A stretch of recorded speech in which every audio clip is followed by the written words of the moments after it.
Olá! O livro de Marcos, capítulo 4, versículo 22, diz que não há nada escondido que um dia não venha a ser revelado.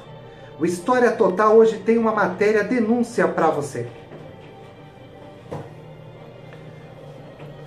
O ano é 1963. O empresário Nelson Fernandes, proprietário do hospital, presidente e do clube de campo, o Acre, ele tem um sonho. E o seu sonho é fabricar automóveis genuinamente brasileiros. Ele compra na região do ABC Paulista. A cidade é São Bernardo do Campo, uma área de 42 alqueires. E monta o seu galpão. Após ter construído o galpão, é lançado a IBAP, a Empresa Brasileira de Automóveis Presidente. E o nome do carro é esse que você vê ao fundo da nossa tela, do nosso vídeo, o Democrata. Mas o sonho do empresário Nelson pode se tornar um grande pesadelo na sua vida. O professor Eli Ribeiro vai trazer todo o contexto para você dos anos de 1950 a 1968. E eu já retorno para contar a você o final dessa trágica história. Olá, seguidores da História Total. Pois bem, no período de 1956 a 1961, nós temos Juscelino Kubitschek como presidente do Brasil. Nesse período, Juscelino Kubitschek ele governa uma nação com o PIB em torno de 7% ao ano, uma das maiores taxas da América Latina. Juntamente com o PIB em torno de 7% ao ano, nós temos a elevação da inflação e também temos o aumento da dívida externa. Dívida externa essa com o FMI. Junto com a dívida, as taxas de juro embutida nesses empréstimos. Além disso, nós temos no período de Juscelino Kubitschek o crescimento e a expansão da indústria automobilística em nosso país. Esse crescimento e essa expansão são marcas características, então, do governo JK. Uma outra característica desse governo de Juscelino Kubitschek é a transferência da capital federal do Rio de Janeiro para Brasília.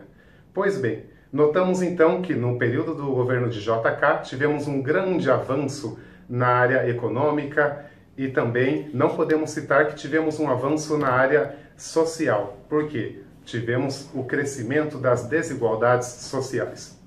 Chegamos na transição de governo, sai Juscelino Kubitschek e entra o novo presidente do Brasil, Jânio Quadros. Jânio Quadros, então, em 1961, fica poucos meses no governo e renuncia. Após a renúncia de Jânio Quadros, assume João Goulart, o vice-presidente.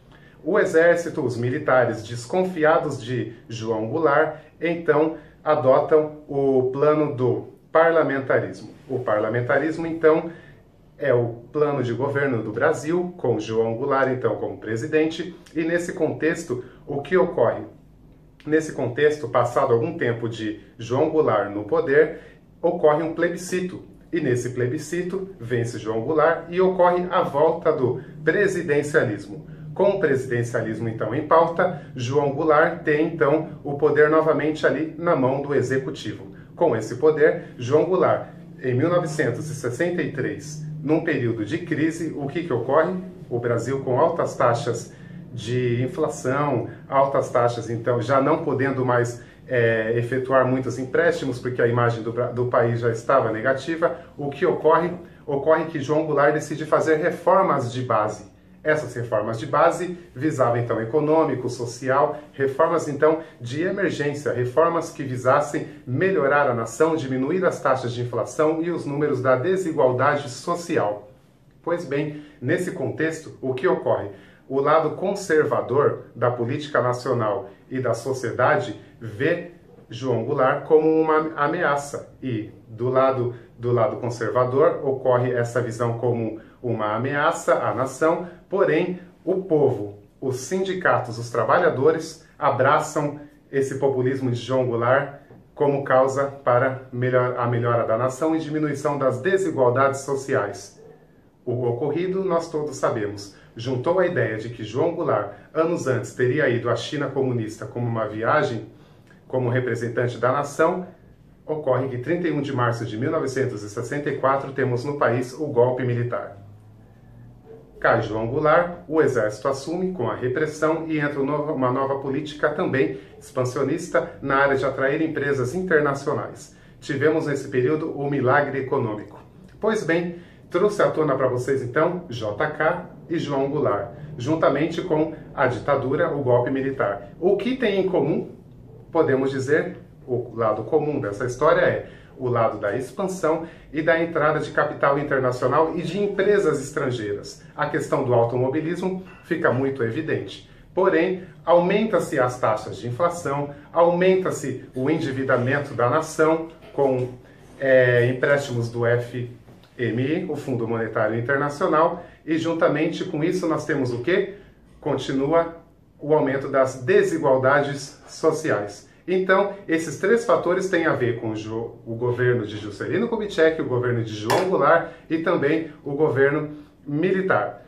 E o que caracteriza, então, a questão do automobilismo na gestão aí da ditadura em nosso país? Ocorre que as empresas traziam para a nação muita matéria-prima pesada para a fabricação dos carros. E as empresas nacionais ficavam com a produção de pequenas peças, então, para a linha de produção e montagem desses automóveis. Isso aumentou as desigualdades entre empresas nacionais com relação às empresas estrangeiras, como Volkswagen, Fiat, Chevrolet e Ford. Nesse contexto, estamos situados na questão, então, o professor Isaac vai dar continuidade a esse período da história nacional. Professor Isaac, de volta.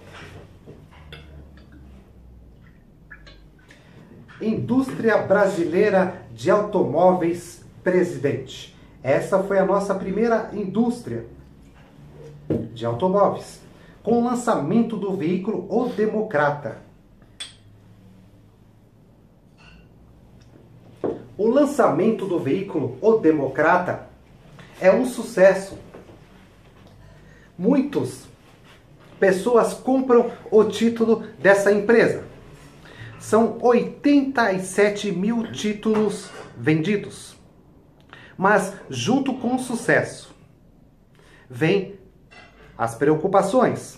O sucesso também, junto com a glória, é marcado por inveja, por perseguição e também por muita, mas muita inveja. Senhoras e senhores, o empresário Nelson Fernandes comemora o sucesso da empresa IBAP, a Indústria Brasileira de Automóveis, presidentes. Mas o lançamento do veículo O Democrata, que você vê ao fundo nas nossas imagens, traz para Nelson Fernandes muitas perseguições. Empresas automobilísticas multinacionais e parte da imprensa brasileira, eles não estão nada contentes com esse contexto e vão perseguir o empresário Nelson Fernandes, a IBAP e executivos dessa empresa. A primeira empreitada com forte lobby no Congresso Nacional em Brasília, naqueles corredores obscuros, começam ali as reuniões para perseguir e tentar desmotivar o jovem empresário Nelson Fernandes, proprietário da IBAP, e o lançamento do veículo O Democrata. O primeiro ataque que Nelson Fernandes sofre, ele faz uma encomenda de motores da Itália. O carro é genuinamente brasileiro. Os engenheiros, todo o projeto é brasileiro. Porém, a mecânica, o motor, vem da Itália. Esse navio carregado de motores e de peças para o veículo democrata que você vê ao fundo, ele é sequestrado. E o que acontece com esses motores? Eles são todos confiscados com o seguinte tema: contrabando. Nelson Fernandes e os empresários da IBAP, eles não desanimam. Eles continuam seguindo em frente. Com os motores apreendidos pela Justiça e pela Polícia Federal, Nelson Fernandes agora tem um novo plano. E esse plano é comprar a FNM, a Fábrica Nacional de Motores, criada no governo de Getúlio Vargas, que não anda lá muito bem das pernas. O valor é apresentado e agrada muito os executivos da FNM. Mas, porém, o ministro da Justiça e do Comércio impede a venda da FNM para a IBAP, a Indústria Brasileira de Automóveis Presidente. Até aí, senhoras e senhores, a situação começa a ficar mais complicado ainda. Nelson Fernandes tem a perseguição da Justiça. Tem a perseguição também da revista Quatro Rodas, que lança uma edição para o Brasil todo, duvidando da capacidade dos engenheiros e dos executivos da IBAP de fabricar carros genuinamente brasileiros. Agora, Nelson Fernandes é acusado de vender títulos sobre o argumento de arrecadação irregular de dinheiro. E em 1968, a IBAP, Indústria Brasileira de Automóveis Presidente, tem o seu título cassado e todos os seus bens são sequestrados. Acaba aí, senhoras e senhores, o sonho do empresário Nelson Fernandes de construir um carro, o Democrata, a Indústria Brasileira Presidente de Automóveis. A FNM foi vendida para a Alfa Romeo para a fabricação de motores a valores irrisórios, bem menos apresentados pela IBAP, a Indústria Brasileira de Automóveis Presidente. Uma vez fechado e seus bens todos confiscados, o sonho do empresário Nelson Fernandes é sepultado. Agora veja a ironia do destino. 22 anos depois, em 1984, Nelson Fernandes e executivos da Indústria Brasileira de Automóveis Presidente é considerado inocente, mas até aí já é tarde demais. E nós temos aí o encerramento do sonho da Indústria Brasileira Presidente de Automóveis e o lançamento desse veículo que você vê ao fundo. Considerado inocente, executivos da empresa e também o empresário Nelson Fernandes. 22 anos mais tarde, já não dá tempo mais para absolutamente mais nada. Hoje o empresário Nelson Fernandes trabalha em Curitiba, no ramo de cemitérios verticais.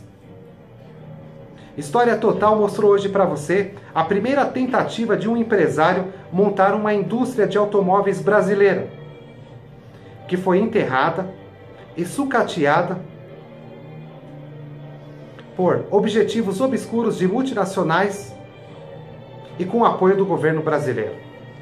Senhoras e senhores, essa foi a nossa videoaula de hoje do História Total. Um forte abraço, até o próximo vídeo.